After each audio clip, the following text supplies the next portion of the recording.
Mobile switch off है ही, अगर नहीं है तो प्लीज कर।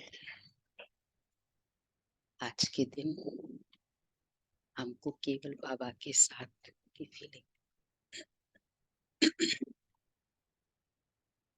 18 मीठे बच्चे, बाप की दिल अंदर बच्चों को सदा सुखी बनाने की फर्स्ट क्लास आश रहती है। बाप यही चाहते हैं कि मेरे बच्चे लायक बन स्वर्ग के मालिक बने। यही बच्चे, यही बाप, हर बाप चाहता है ना।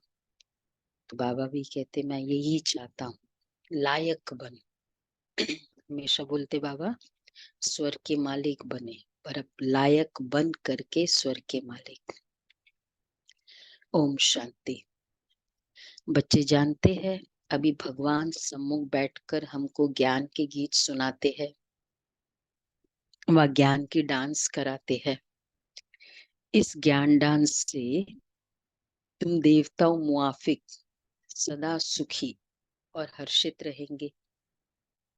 भगवान को ही बेहद का बाप व विश्व का रचयिता कहा जाता है। आत्मा समझती है बाबा हमारे लिए स्वर्ग की सौगात लाए हैं। गिफ्ट, जितना बड़ा व्यक्ति होता है उसके गिफ्ट भी उतने बड़े होते हैं। तो बाबा हमारे लिए स्वर्ग की सौगात लाए हैं। वही रचयिता है। स्वर्ग का मालिक बनाने के लिए राजयोग सिखाते हैं। कहते हैं बाप को और विश्व के मालिक बने को याद करो। बाप बेहद का मालिक है तो जरूर बेहद की बड़ी दुनिया ही रचेंगे। बाबा तुम बच्चों के लिए सारा विश्व ही घर है और अर्थात पाठ बजाने का स्थान है। बेहद का बाप आकर के बेहद का विश्व अथवा घर बनाते हैं, वह है स्वर्ग। तो ऐसे बाप का बच्चों को कितना शुक्रिया मानना चाहिए। क्यों? क्योंकि बेहद का घर स्वर्ग बनाते हैं। 2500 साल से कितनों ने ट्राई कर लिया, कोई नहीं बना सका। वो बनाता है। विश्व का रचता बाप डायरेक्ट समझा रहे हैं, हम तुमको विश्व का मालिक बनाने आया हूं। तो बच्चे तुम्हारा स्वभाव बहुत फर्स्ट क्लास चाहिए। तुम्हारी चलन ऐसी होनी चाहिए। बाबा का स्वभाव कैसे चाहिए? कल हमने सुना ना, बहुत इगोइस्टिक। उसके सामने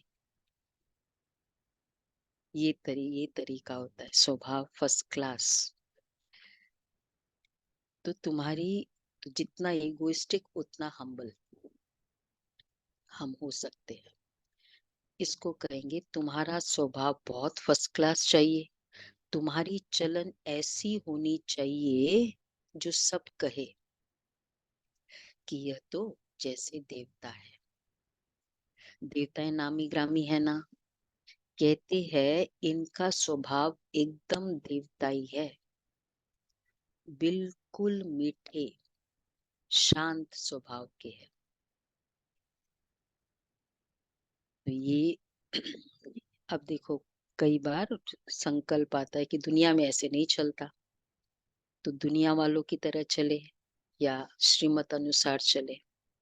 मदद श्रीमत की चाहिए, परमात्मा की चाहिए, और चलेंगे दुनिया वालों की तरह से। तो बाबा इसलिए कह रहे हैं बिल्कुल मीठे शांत स्वभाव के। तो ऐसे बच्चों को बाप भी देख खुश होते हैं। बाबा स्वर्ग का मालिक बनाने आते हैं। तो बच्चे तुम्हें कितना मददगार बनना चाहिए सर्विस में। देखो मददगार कैसे, सर्विस में आप पे ही लग जाना चाहिए।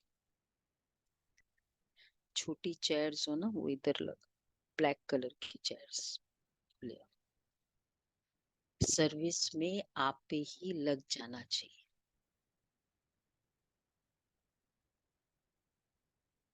इसको कहेंगे मददगार। बोलना ना पड़े।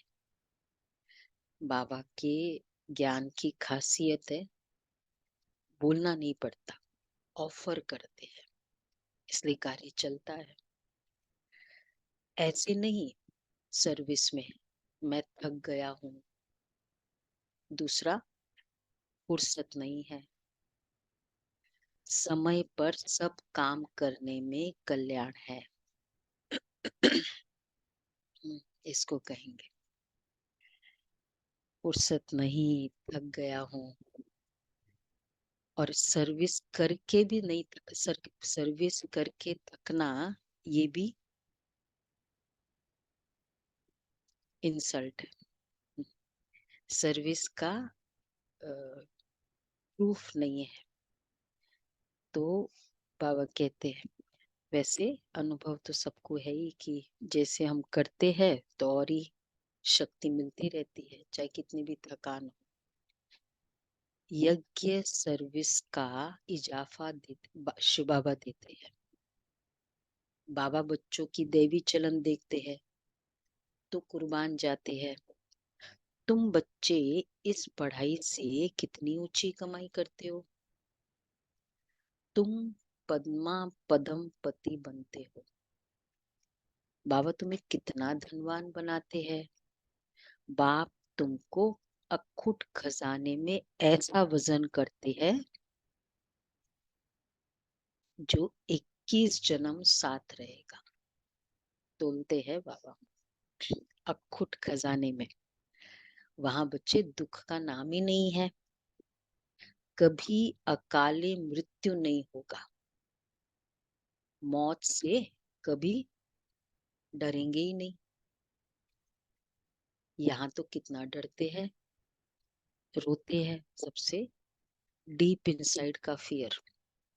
तुमको तो खुशी है कि ये पुराना शरीर छोड़ जाए, नई दुनिया में प्रिंस बनेंगे। तुम इस पुरानी दुनिया से ममत्व मिटाते रहो। शरीर का लास्ट समय में आत्मा को खुशी रहना, वो वही रह सकता है। एग्जामिनेशन पेपर देने के समय खुशी उनको रह सकती है जिसने परफॉर्मेंस बहुत अच्छा किया। तो जब हमारे जीवन का रिकॉर्ड इतना परफेक्ट होता है तो कभी भी वो वाला फियर, डर और एक डिससेटिस्फेक्शन कि ये बाकी है, ये नहीं होगा। क्योंकि जो करना था वो पहले कर लिया। जो वहां की तैयारी थी वो पहले कर ली। दुनिया में क्यों ये सब होता है? क्योंकि वो वहां की तैयारी नहीं कर रहे थे जहां एक्चुअली जाना था। तो इसलिए बाबा कहते हैं कि तुम इस पुरानी दुनिया से ममत्व मिटाते रहो, इस देह को भी भूलते जाओ। हम आत्मा इंडिपेंडेंट है। बस एक बाप के सिवाय और किसी की याद ना आए। जीते जी जैसे कि मौत की अवस्था में रहना है। एक बाप की सिवाय किसकी याद ना आए। तो ये चेक करना है। कभी भी कोई दुख की कुछ बात होती है, पहला कौन याद आता है? या सुख की बात होती है, पहला कौन याद आता है? तो इससे पता चलेगा कि एक बाप दूसरा न कोई। इस दुनिया से मर गए, कहते भी है ना, आप मुए मर गई दुनिया। शरीर के भान को उड़ाते रहो। एकांत में बैठ या अभ्यास करो। बाबा बस हम आपकी गोद में आए कि आए। खुशी है। देखो हम कितने बार वतन में जाते हैं, परम धाम जाते हैं, तो एक्चुअली भी जाना पड़े तो मौज है। तो अब आए कि आए। एक की याद में शरीर का अंत हो, इसको कहा जाता है एक की याद में शरीर का अंत हो, इसको कहा जाता है एकांत। एक में अंत, एक की याद में। अच्छा मीनिंग आज बाबा ने बताया। ये शरीर उसकी याद देखते देखते बस फिर ये जो भी शरीर को होना है। मीठे बच्चे, तुम जानते हो ऐसी ऊंची पढ़ाई पढ़ाने वाला कौन है? इस चैतन्य डिब्बी में चैतन्य हीरा बैठा है, वही सच्चिदानंद स्वरूप है। सत बाप तुम्हें सच्ची सच्ची श्रीमत देते हैं। बाप के बने हो तो बच्चे, कदम कदम श्रीमत पर चलना है ना, चुप रहना है और पढ़ाई पढ़ना है। एक बाप को याद करना है, घड़ी घड़ी ही आ जाए दिला रहे बाबा। इस बैच को देखते रहो, है ना? आज तो है ही। घड़ी घड़ी देखते रहो। क्या देखना है इस बैच में? हाँ, शिव बाबा है या लक्ष्मी नारायण है, दोनों परफेक्ट है। अल्फ अल्फ या बे, तो बाप और वर्षी की याद आएगी। याद से तुम जैसे सारे विश्व को शांति का दान देते हो।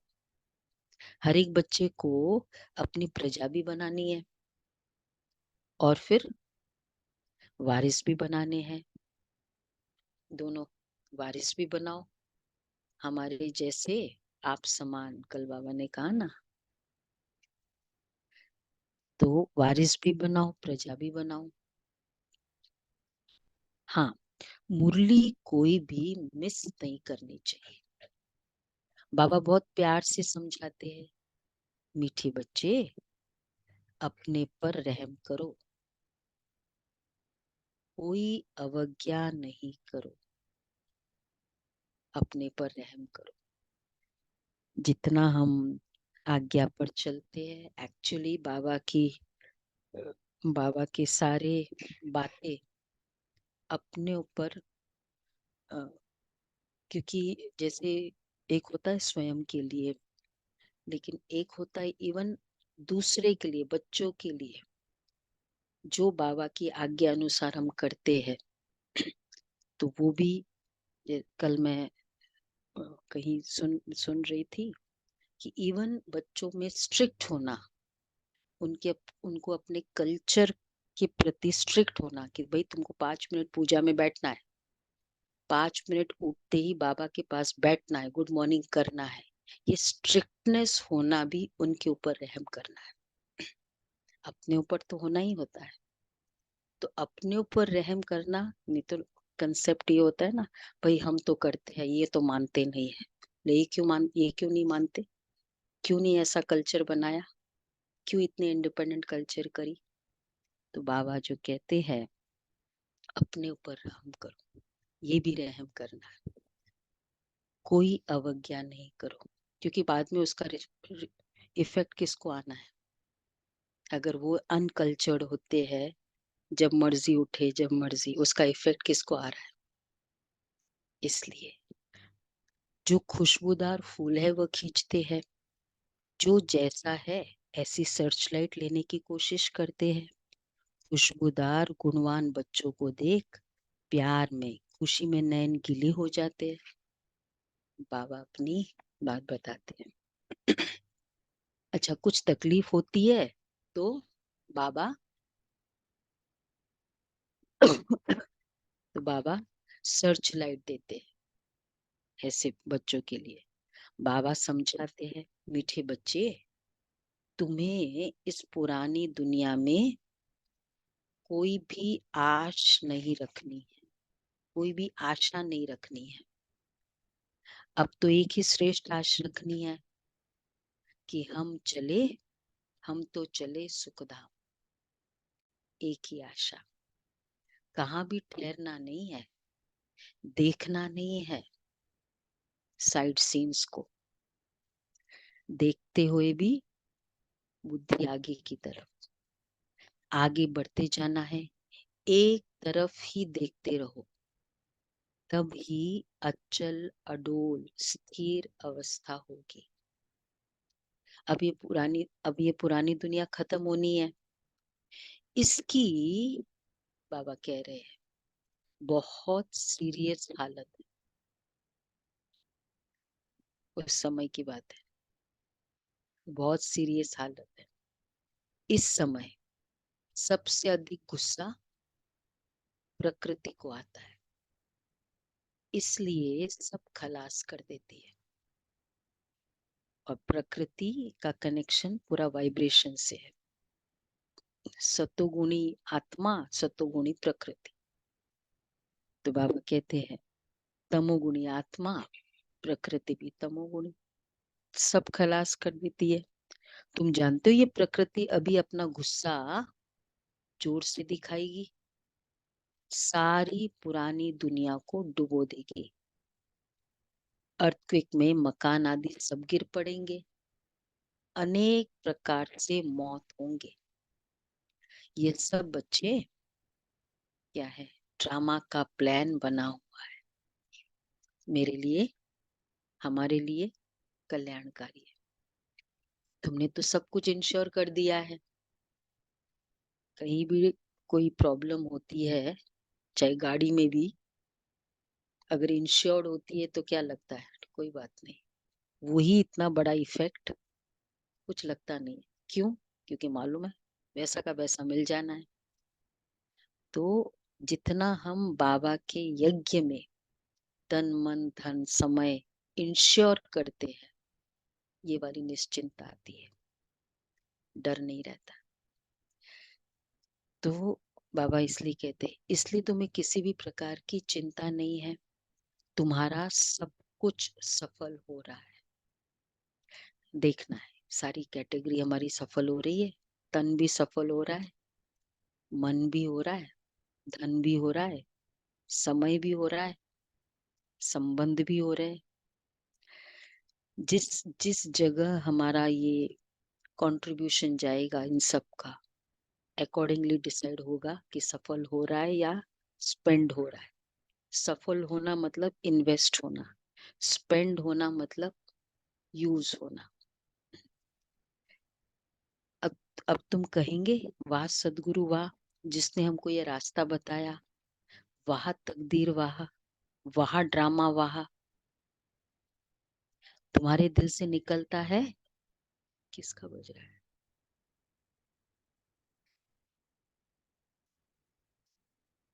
स्विच ऑफ करके रखे, पहले भी बताया।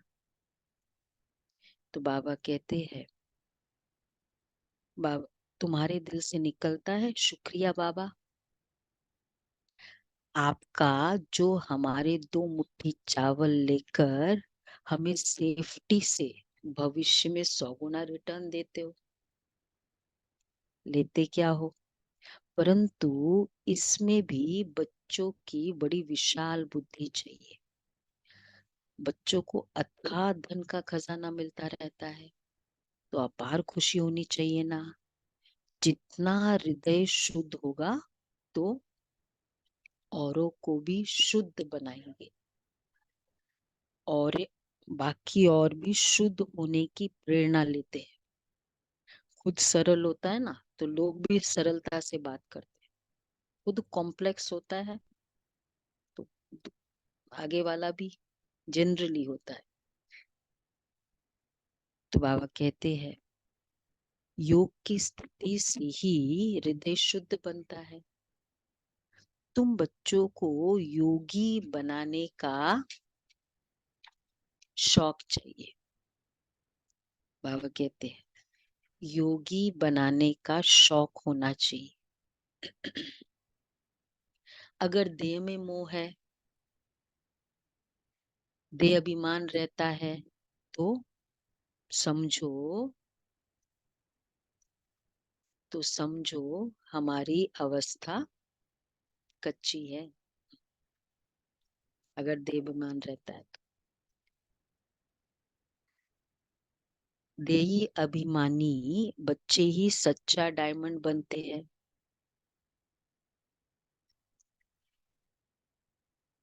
देही अभिमानी बच्चे ही सच्चा डायमंड बनते हैं, इसलिए जितना हो सके देही अभिमानी बनने का अभ्यास करो। बाप को याद करो। बाबा अक्षर सबसे बहुत मीठा है। बाप बड़े प्यार से बच्चों को देखो पलकों पर बिठाकर साथ ले जाएंगे। पलकों पे बिठा के कितना रिस्पेक्ट से, कितना वेलकमिंग वे से। ऐसे बाप की याद के नशे में तो बच्चे देखो बाबा बड़ी प्यार से बच्चों को पलकों पर बिठा कर ले जाएंगे, तो ऐसे बाप की याद के नशे में चकनाचूर होना चाहिए। बाप को याद करते करते कितने सारे पॉइंट्स है बच्चे, बाप को याद करते करते खुशी में ठंडे ठार हो जाना चाहिए। क्या क्या वर्ड्स यूज किया बाबा ने? अपार खुशी, फिर चकनाचूर, ठंडे ठार होने चाहिए। अर्थात इतना ज्यादा, जैसे कहते हैं ना ठस गया वो हो जाता है ना कोई पानी का एक्सट्रीम फॉर्म क्या है? आइस, जो ठस गया, ठंडे ठार। तो इसी तरह याद की एक्सट्रीम अवस्था। जैसे बाप अपकारियों पर उपकार करते हैं, तुम भी फॉलो फादर करो, सुखदाई बनो। बाप की दिल अंदर बच्चों, बाप की दिल अंदर बच्चों को सदा सुखी बनाने की कितनी फर्स्ट क्लास आश रहती है कि बच्चे लायक बन स्वर्ग के मालिक बने। तुम बच्चे अभी ड्रामा के राज को भी जानते हो। बाप तुम्हें निराकारी, आकारी और साकारी दुनिया का सब समाचार सुनाते हैं। सुना देते हैं ना सब कुछ बच्चे, ऐसा है कंक्लूजन सुना देते हैं। आकारी दुनिया, उसका भी समाचार। आज बाबा वतन में ये कर रहे थे, बच्चों से ये बातें कर रहे थे, बच्चों को इमर्ज किया एक्सेट्रा। आत्मा कहती है अभी हम पुरुषार्थ कर रहे हैं नई दुनिया में जाने के लिए, हम स्वर्ग में चलने लायक जरूर बनेंगे, अपना और दूसरों का कल्याण करेंगे। अच्छा, बाप मीठे बच्चों को समझाते हैं, बाप दुख हरता सुख करता है, तो बच्चों को भी सबको सुख देना है, बाप का राइट हैंड बनना है। ऐसे बच्चे ही बाप को प्रिय लगते हैं।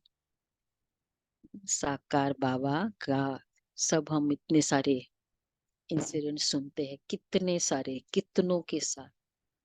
कोई ने भी बाबा किसी ने भी ये नहीं कहा कि बाबा ने मेरे को गुस्सा किया या बाबा ने मुझे बाबा से फीलिंग आई। तो बाबा कहते हैं बाप दुख हरता सुख करता है, तो बच्चों को भी सबको सुख देना है। ऐसे बच्चे ही बाप को प्रिय लगते हैं। शुभ कार्य में राइट हाथ कोई लगाते हैं, तो बाप कहते हैं हर बात में राइटियस बन। एक बाप को याद करो तो फिर अंत मते सो गति हो जाएगी। इस पुरानी दुनिया से ममत्व मिटा दो, ये तो कब्रिस्तान है ना। धंधा धूरी बच्चों आदि के चिंतन में मरे तो मुफ्त अपनी बर्बादी कर देंगे। अंत मते सो गति। इसलिए समेटने का नेचर और डेलीगेट करने का संस्कार, ये हमें लास्ट में डिफिकल्ट नहीं करता है। अरे ये बात तो मैंने बताई नहीं, हो जाता है ना, और वो चुभती रहती है और वो आत्मा जाती नहीं है तब तक, वो क्लियर नहीं होता है उसको। बाबा कहते हैं हाँ, अंत मते सो गति हो जाएगी। इस पुरानी दुनिया से ममत्व मिटा दो, ये तो कब्रिस्तान है ना। जो करना है वो भी अपने हिसाब से हमें जो करना है, जो जो चीजों का, वो सफल करते जाओ, नहीं तो लास्ट में फिर वो रिग्रेट रहता है या हॉन्टिंग थॉट चलता रहता है। ये तो कब्रिस्तान है। धंधा दूरी बच्चों आदि के चिंतन में मरे तो मुफ्त अपनी बर्बादी कर देंगे। शिव बाबा को याद करने से तुम बहुत आबाद होंगे। देह अभिमान में आने से फिर बर्बादी हो जाती है। देही अभिमानी बनने से आबादी होती है। तो बच्चे, धन की भी बहुत लालच नहीं रखनी चाहिए। उसी फिक्रात में शिव बाबा को भी भूल जाते हैं अगर धन की ऐसी लालच रखे। मतलब पता चलेगा कि बाबा की मुरली, अमृत वेला, इस तरह के 18 जनवरी, उन सब के कॉस्ट पे अगर मेरे बिजनेस टूर्स चल रहे हैं तो फिर तो पूरी लालच है ना। हाँ, भले वो भी करे, लेकिन जब जरूरत है, जैसे दुनिया में भी कहते हैं ना भाई, इतना कमा रहे हो, तुमको टाइम नहीं फैमिली के लिए, फिर क्या फायदा इस कमाई। तो 18 जनवरी का दिन है, हमको बिजनेस टूर्स करना है, मतलब ऐसे ऐसे मौके पर अमृत वेला नहीं कर पाते, तो ये सब मिस होके हो रहा है, तो इसका मतलब फिर तो कैटेगरी दूसरी है, सिर्फ कमाने वाली नहीं है। तो बाबा कहते हैं धन की भी बहुत लालच, ये बहुत लालच वाली स्टेज में आता है, नहीं रखनी चाहिए। उसी फिक्रात में शिव बाबा को भी भूल जाते हैं। बाबा देखते हैं सब कुछ बाप को अर्पण कर फिर हमारी श्रीमत पर कहाँ तक चलते हैं। शुरू शुरू में बाप ने भी ट्रस्टी हो दिखाया ना, एक धक से 1 साल में बाबा ने डिसाइड कर लिया, और वो भी जब बिजनेस की पीक चल रही थी, फ्लरिशिंग बिजनेस चल रहा था। तो सब कुछ ईश्वर अर्पण कर खुद ट्रस्टी बन गया, बस ईश्वर के ही के काम में ही लगाना है। बाबा ने जो भी अ, धन आदि था डिसाइड कर लिया ना कि इसी कार्य में लगेगा, इसलिए बाबा को उसके कनेक्शन में कभी भी कोई संकल्प नहीं लगा। कभी कभी हम अगर कुछ और वे से यूज करते हैं और फिर पता चलता है कि जिनके लिए यूज किया वो तो ऐसे प्रॉब्लम कर रहे हैं, वो हमारे से ऐसे नफरत, मतलब काफी कुछ, फिर लगता है कि क्यों, तो ये रिग्रेट रहा ना। बाबा ने, चाहे बच्चे सारे ज्ञान में चलते थे, पर बाबा ने डिसाइड कर लिया कि नहीं, ये वाला कार्य, क्योंकि ये भी एक बहुत पिंचिंग थॉट है जो आत्मा को कितने समय तक और पर्टिकुलरली लास्ट समय तक भी हॉन्ट करता रहता है। क्या किया मैंने, क्या फायदा, आज वो मेरी तरफ, मेरी बीमारी है, मुझे देख भी नहीं रहे हैं, तो एक थॉट चलता रहता है ना। क्यों? तो बाबा ने पहले से क्यों श्रीमत पे, मतलब इट्स नॉट कि खाली ब्रह्मा शिव बाबा ने अवतरण लिया या बाबा ने इतना बड़ा निमित्त बने इसके कारण निश्चिंत अवस्था थी, लेकिन बाबा की वो निश्चिंत अवस्था इसके कारण भी थी, बहुत नेचुरल।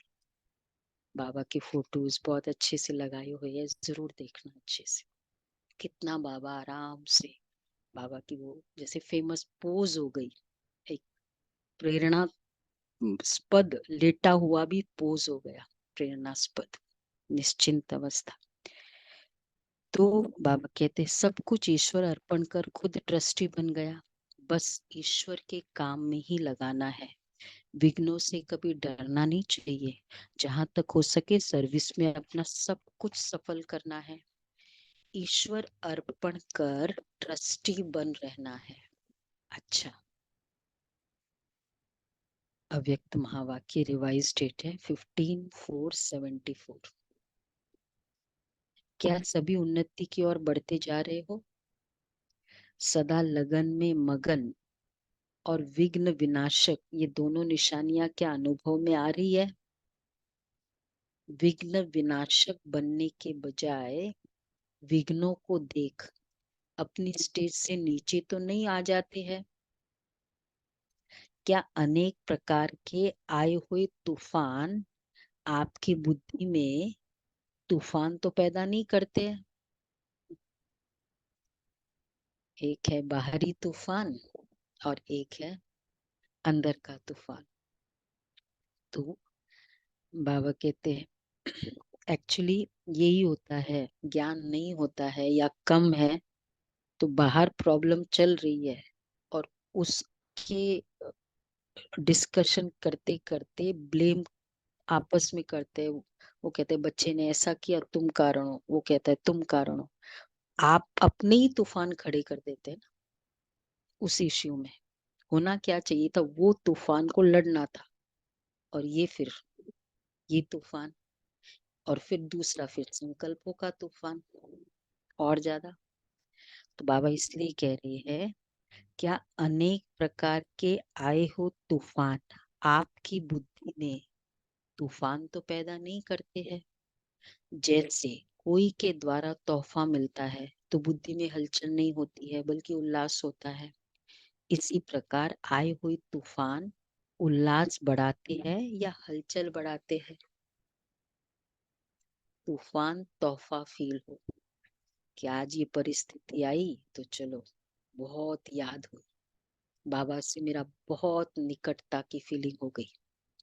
तूफान तोहफा की फीलिंग है या हलचल बढ़ा देता है। अगर तूफान समझा तो हलचल होगी, और तोहफा समझा व अनुभव किया तो उससे उल्लास और हिम्मत अधिक बढ़ेगी। मेरा गिफ्ट है, गिफ्ट है, वो मेरे से बात नहीं कर रहा है, गिफ्ट है। फाइनेंशियल लॉस हो गया, गिफ्ट है। यह है चढ़ती कला के निशान। घबराने के बजाय, बहुत अच्छी बात बाबा कहते हैं, गहराई में जाकर अनुभव के नए नए रत्न इन परीक्षाओं के सागर से प्राप्त करें।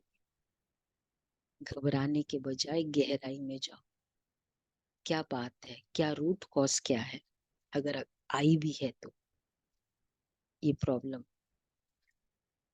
तो क्योंकि हलचल के अंदर देखो, क्यों ऐसे करने हैं, क्योंकि परीक्षाओं के सागर में से प्राप्त करेंगे, क्योंकि हलचल के अंदर रतन समाये हुए हैं। सागर है ना, परीक्षाओं का सागर चल रहा है ना, रतन है अंदर। ऊपर ऊपर से अर्थात बाह्य मुक्ता की दृष्टि और बुद्धि द्वारा देखने से हलचल दिखाई देगी अथवा अनुभव होगी, लेकिन उसी आई हुई बातों को अंतर्मुखी दृष्टि व बुद्धि से देखने से अनेक प्रकार के ज्ञान रत्न अर्थात पॉइंट्स प्राप्त होगी। अगर अगर बाह्य मुखी दृष्टि से देखे तो हलचल होगा, अंतर्मुखी दृष्टि से देखे तो ज्ञान के रत्न निकलेंगे। अच्छा, इवन अगर हमारी मिस्टेक्स भी है, अच्छा ये मेरी मिस्टेक थी, कोई बात नहीं, बाबा ने उसका सॉल्यूशन बताया है, तो अनेक ज्ञान के रत्न दिखाई देंगे। तो घबराना गहराई, सागर रतन। अगर कोई भी बात को देखते या सुनते हुए आश्चर्य अनुभव होता है तो यह भी फाइनल स्टेज नहीं है। ऐसा तो होना नहीं चाहिए। ड्रामा के होने पर अगर ऐसा भी संकल्प उत्पन्न होता है तो इसको भी अंश मात्र की हलचल का रूप कहेंगे। ड्रामा के होते, ड्रामा कल्याणकारी है, उसके बाद भी ये क्वेश्चन आता है, अंश मात्र का हलचल का रूप कहेंगे। अब तक भी क्यों क्या का क्वेश्चन अगर उठता है तो इसका अर्थ है हलचल। क्यों हो गया, कैसे हो गया, पता ही नहीं चला।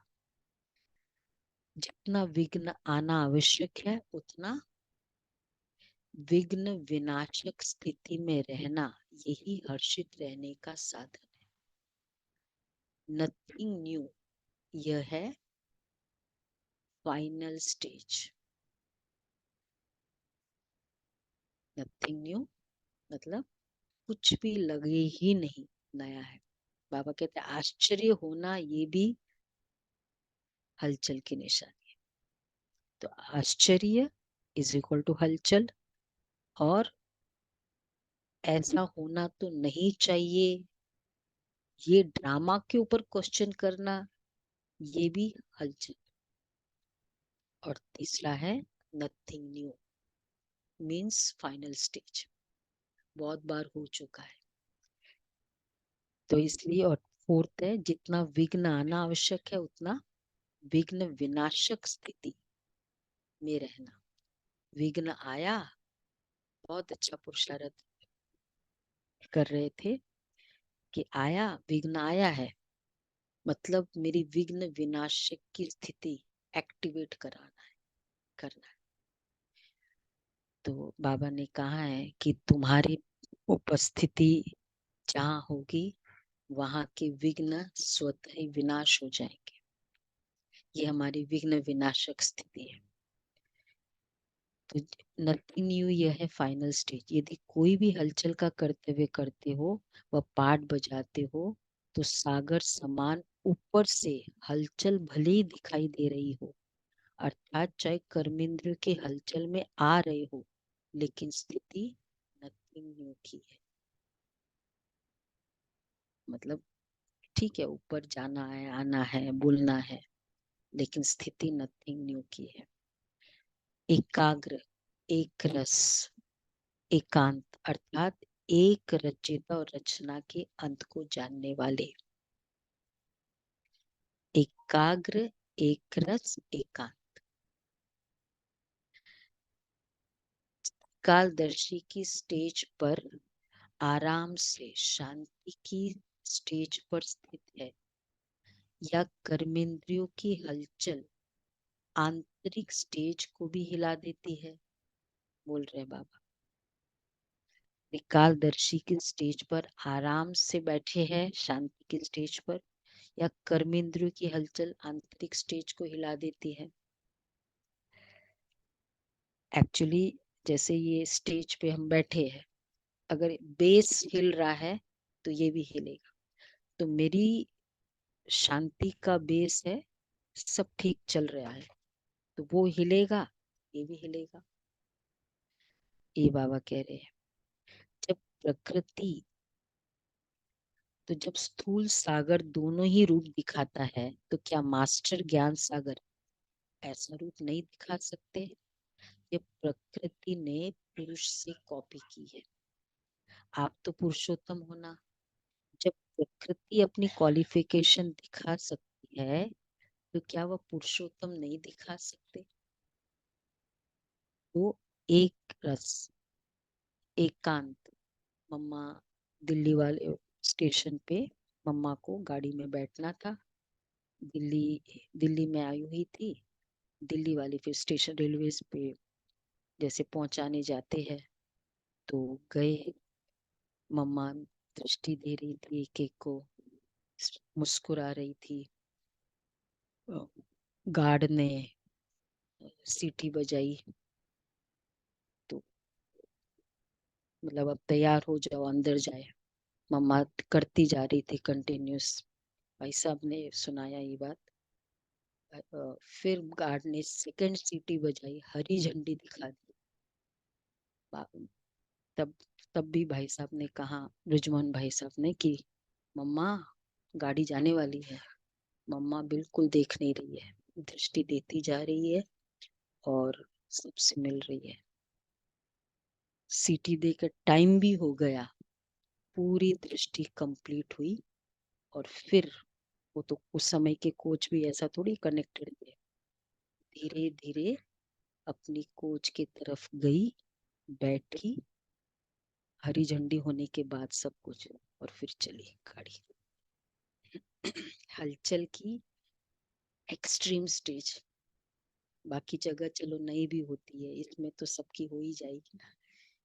लेकिन इतना प्रकृति जीत आत्मा है, उनको पता है कि जब तक, मतलब चलो हो या नहीं हो, स्थिति को ऊपर नीचे नहीं करनी है।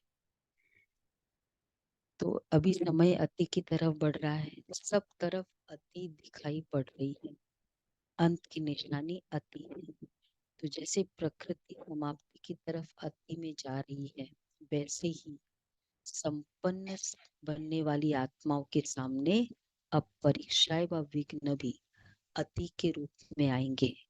इसलिए आश्चर्य नहीं खाना है कि पहले यह नहीं था, अब क्यों है, ये आश्चर्य भी नहीं। फाइनल पेपर में आश्चर्यजनक बातें क्वेश्चन के रूप में आएगी, तब तो पास और फेल हो सकेंगे। देखो क्वेश्चन पेपर का क्वेश्चन, फाइनल पेपर में आश्चर्यजनक बातें क्वेश्चन के रूप में आएगी, तब तो पास और फेल हो सकेंगे। ऐसी ऐसी बातें आएगी जो न चाहते हुए भी बुद्धि में क्वेश्चन उत्पन्न हो। यही तो पेपर है। ऐसे कैसे हो गया, आ गया पेपर। कितना प्रिपेयर्ड चाहिए, कुछ भी हो सकता है। और है भी 1 सेकंड का पेपर। क्यों का संकल्प उस समय क्यों आया, क्यों का संकल्प चंद्रवंशी की क्यों में लगा देगा। इसलिए एक स्थिति में स्थित होने का अभ्यास निरंतर हो। क्यों का पेपर क्यों में लगा दे, और वो भी चंद्रवंशी के। तो समस्या की सीट को संभालने नहीं लग जाओ, लेकिन सीट पर बैठ समस्या का सामना करना है। अभी तक समस्या सीट की याद दिलाती है। विघ्न आता है तो विशेष योग लगाते हो और भट्टी रखते हो। इससे सिद्ध होता है, विघ्न आता है तब बहुत योग। मेरा बहुत अच्छा बाबा के साथ कनेक्शन है, तो वैसे देखा जाए तो बहुत अच्छी निशानी है। इससे सिद्ध होता है कि दुश्मन ही शस्त्र की स्मृति दिलाते हैं। वैसे मेरे पास शस्त्र नहीं है, लेकिन स्वतः और सदा स्मृति नहीं रहती। निरंतर होगी हो, योगी हो या अंतर वाले योगी हो, टाइटल तो निरंतर योगी का है ना। दुश्मन आवे ही नहीं, समस्या सामना न कर सके, सूली से काटा बनना, यह भी समस्या शूली से काटा बन गई। यह भी सुनो, फाइनल स्टेज नहीं है।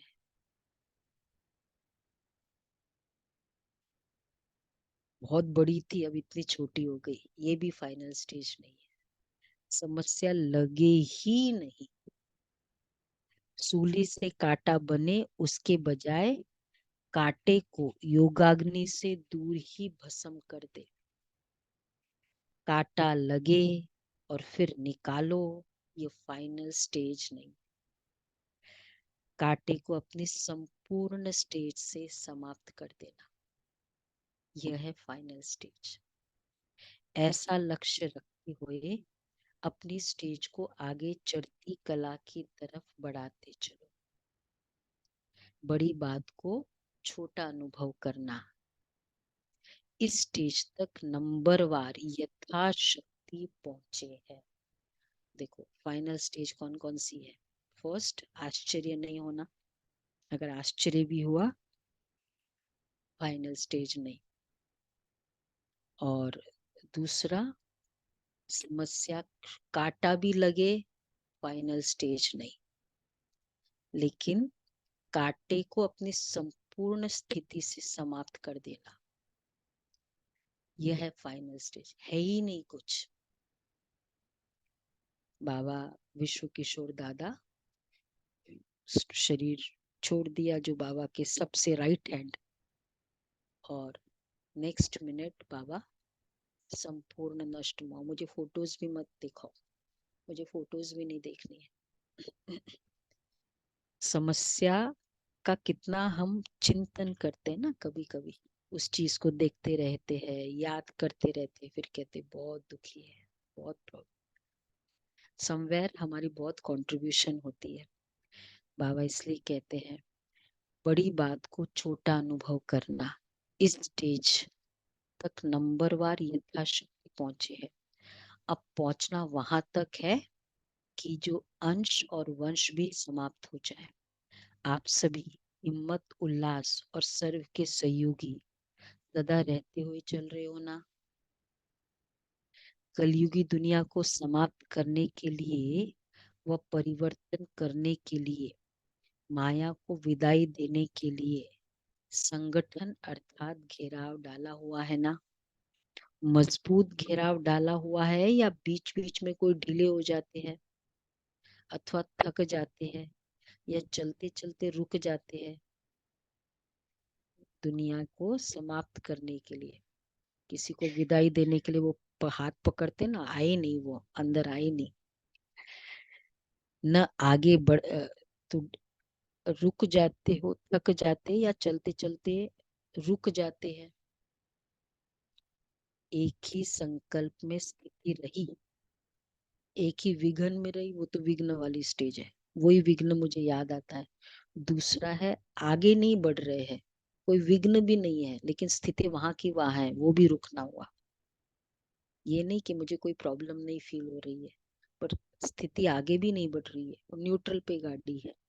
तो बाबा पूछ रहे हैं, थक जाते हैं या चलते चलते रुक जाते हैं, न आगे बढ़ना न पीछे हटना, जैसे कि वैसे रहना। ये पाठ तो वो पक्का नहीं करते हो ना। कल भी वैसी स्थिति थी, आज भी वैसी स्थिति है। समय धक्का लगाएगा तो चल पड़ेंगे, ऐसा सोचकर जहां के तहां रुक तो नहीं गए हो। समझ में आ रहा है सभी नयों को भी।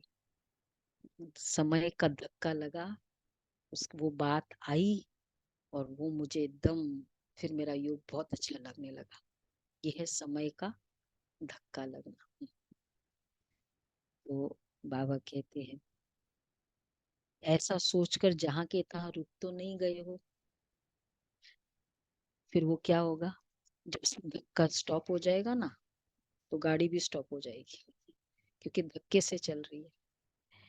किसी के किसी प्रकार के सहारे का इंतजार करते हुए खड़े तो नहीं हो गए हो। ऐसे स्टेज वाले को क्या कहेंगे, किसी के किसी प्रकार के सहारे को दे इंतजार करते हो। ये मेरा काम कर देगा, ये तो मेरा है ना, ये तो कभी ऐसा करेगा नहीं ना, इस पर तो मुझे पूरा निश्चय है, ये बात तो ऐसा होगा ही नहीं। तो बाबा कहते हैं, इसका इंतजार, किसी का सहारा का इंतजार करते हो, खड़े तो नहीं हो गई। ऐसे स्टेज वाले को क्या कहेंगे, क्या इसको ही अंगद की स्टेज समझते हो। अगर ऐसे रुक गए तो फिर लास्ट वाले फास्ट चले जाएंगे। जब भी पहाड़ों पर बर्फ गिरती है और जम जाती है तो रास्ते रुक जाते हैं, फिर उस बर्फ को गलाने के लिए व उसे हटाने के लिए पुरुषार्थ करते हैं। यहाँ भी अगर बर्फ के मुआफिक जम जाते हो तो इससे सिद्ध होता है कि योग अग्नि की कमी है। योग अग्नि को तेज करो तो रास्ता क्लियर हो जाएगा। मिली हुई हिम्मत और उल्लास के पॉइंट्स बुद्धि में दौड़ाओ तो रास्ता क्लियर हो जाएगा। पुरुषार्थ की गति में अंगद बनो, माया से हार खाने में अंगद नहीं बनो। पुरुषार्थ की गति में अंगद बनो, बल्कि विजयी बनने के लिए अंगद बनो। अच्छा, माया से हार खाने में नहीं, पुरुषार्थ की गति में अचल अड़ोल, उसको अंगद कहेंगे। लेकिन माया से हार खाने में हार खाते रहे, उसमें अंगद नहीं बनना है, बल्कि उसमें विजयी बनना है। अंगद का डेफिनेशन है अचल अड़ोल। जैसा मैं सोचती थी उस विघन के समय कल, आज भी मैं वो विघन के लिए वैसे ही सोच रही हूँ। मतलब माया के, हाँ, हार खाने में अंगद हो गए, उसमें विजयी बनो। अच्छा, ऊंचते ऊंच बाप द्वारा पालना लेने वाले, विश्व की पालना करने वाले, विष्णु कुल की श्रेष्ठ आत्माएं, प्रकृति को परिवर्तन करने वाली पुरुषोत्तम आत्माएं, विश्व के आगे साक्षात मूर्त प्रसिद्ध होने वाली आत्माएं, योगी तो आत्माओं के प्रति बाप दादा का याद प्यार और गुड मॉर्निंग। रूहानी बाप की, रूहानी रूहानी बच्चों को नमस्ते। हम रूहानी बच्चों की, रूहानी माता बाप दादा को प्यार नमस्ते, गुड मॉर्निंग। शुक्रिया बाबा, प्यारा बाबा, थैंक यू बाबा, वाह बाबा, वाह वाह बाबा, वाह। आज का वरदान है, सेवा में रहते संपूर्णता के समीपता की अनुभूति करने वाले ब्रह्मा बाप समान एग्जाम्पल भव। सेवा में रहते संपूर्णता और के समीपता की अनुभूति करने वाले ब्रह्मा बाप समान एग्जाम्पल भव। जैसे ब्रह्मा बाप सेवा में रहते, समाचार सुनते, एकांतवासी बन जाते थे, 1 घंटे के समाचार को 5 मिनट में सार समझ बच्चों को खुश करके अपने अंतर्मुखी एकांतवासी स्थिति का अनुभव करा देते थे। ऐसे फॉलो फादर करो। ब्रह्मा बाप ने कभी नहीं कहा कि मैं बहुत बिजी हूं, लेकिन बच्चों के आगे एग्जाम्पल बने। ऐसे समय प्रमाण अभ्यास की आवश्यकता है। दिल की लगन हो तो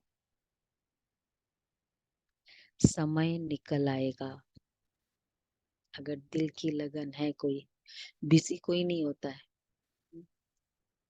कि किसी को कल फोन किया था कि आज 18 जनवरी है, ये है, बहुत बिजी होते ही है। बोला 15 दिन के लिए, कल ये आज ही सुबह यहाँ वहाँ विदेश में कहीं जा रहे हैं, क्या काम है? हाँ कॉन्फ्रेंस है, थोड़ा घूमना फिरना भी हो जाएगा। बहुत बिजी है वैसे तो, मतलब दिल की लगन की कमी, बिजी कोई नहीं होता है।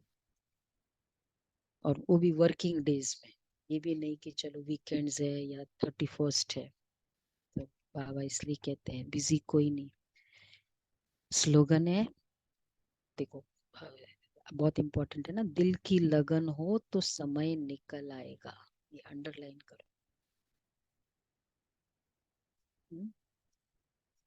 वो एक अलग बात है, वो तो अंडरस्टूड है, पर ऐसे ही बिजी हूँ इसलिए ये नहीं कर सकता, ये तो, ये भी एक अपने आप को श्रापित करना होता है। स्लोगन है, हर कर्म में कर्म और योग का अनुभव होना ही कर्म योग है। हर कर्म में कर्म और योग का अनुभव होना ही कर्म योग है। अव्यक्त इशारे, सदा यही लक्ष्य याद रहे कि हमें बाप समान बनना है। तो जैसे बाप लाइट है, वैसे डबल लाइट। औरों को देखते हो तो कमजोर होते हो, इसलिए सी फादर फॉलो फादर करो। उड़ती कला का श्रेष्ठ साधन सिर्फ एक शब्द है, सब कुछ तेरा। उड़ती कला का श्रेष्ठ साधन है, सब कुछ तेरा। मेरा शब्द बदल कर तेरा शब्द तेरा कर दो। तेरा है, तेरा हूं, तो आत्मा लाइट है। और सब कुछ, और जब सब कुछ तेरा है तो लाइट बन गए। सब कुछ तेरा तो लाइट हो गए। कितना इजी है। बाबा कई बार कहते, ते को मैं में चेंज, मैं को ते में चेंज करो, बस और कुछ नहीं, इतना ही करना है। ओके जी, तो आज बाबा के कितने शक्तिशाली महावाक्य है।